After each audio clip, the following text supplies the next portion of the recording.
Shoutout ka sa tanang truck driver diha. Yes, shoutout sa di mo day. Sa may ato nimo. Mga dagkog itlog. Naong ingon mga dagko mig itlog. Kita day ka, imo din kita now. Proud na kay mo ana inyong trabaho. Of course, proud kayo kay mao man nga imong gipili nga trabaho. Unya, pila ra man inyong sweldo ana. Dagko mga kuan. 600 ang adlaw niya plus sideline pa. Amo pa nang kuang krudo usay kagabi, amo suyo pa ng tangke ba.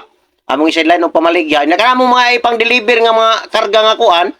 Amo sa na siya pang kuhaan, amo sa na ipang sideline og pamaligya. Di lang mi magsaba sa tagiya sa mong kuan. Among gideliveran para nami sideline, wa mi gisalig sa mong sweldo. Among sweldo 600 pero nami mga sideline oy. Dagko mi sweldo. Di mo nakapaltog duha ka sako nga bugas. Sa good tao di nga sobra pa man bisag na po pagsako. Makapasa sideline pa magamig pangabang dito sa kulon, mamurikat pa magani mi. Among sweldo sa kasimana amo na ipadala sa asawa, padala na mo nagkuan. Among sweldo 600 ang adlaw, padala na mo sa among asawa. Padala na mo nagtag 10,000 ang simana ina plus apilan pa na mo 5 kasakong bugas ya ang sobra katong mga sideline na mo nga halin sa krudo katong gisoyop na mo stangke. Amo nang ipamaligya, amo nang ipangabang isod na mo beer house des kulon nang naikidlap-kidlap ba. Sabak-sabak minag mga babae pero ang asawa insured na nadaan. Sayang ka na inyong giskulahan ay. So may nakasayang nga na nga amo mangyapong gigamit ang among giskwilahan ni eskwela gali mig da para madriver be niya. Sayang na noon nga mo drive big adlaw, mo drive sa gabi. Mga bugo mong dagko. So may nakabugo ana nga mo drive og adlaw, mo drive sa gabi. Niya uli sa balay. Mo drive pagid sa asawa, unsa may nakabugo ana? Gigamit man na namo among pagka-driver.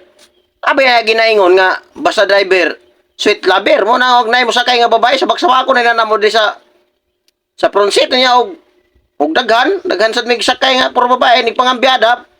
Inikuhit sa kambyada, dala witex pa. Wagin mo na huna ang lain trabaho. Oy. Naguna-una akong lain trabaho, mundang ko pagka-driver kay init kay makina dire niya. Atong lubot mo sapyot na mo balistiyan.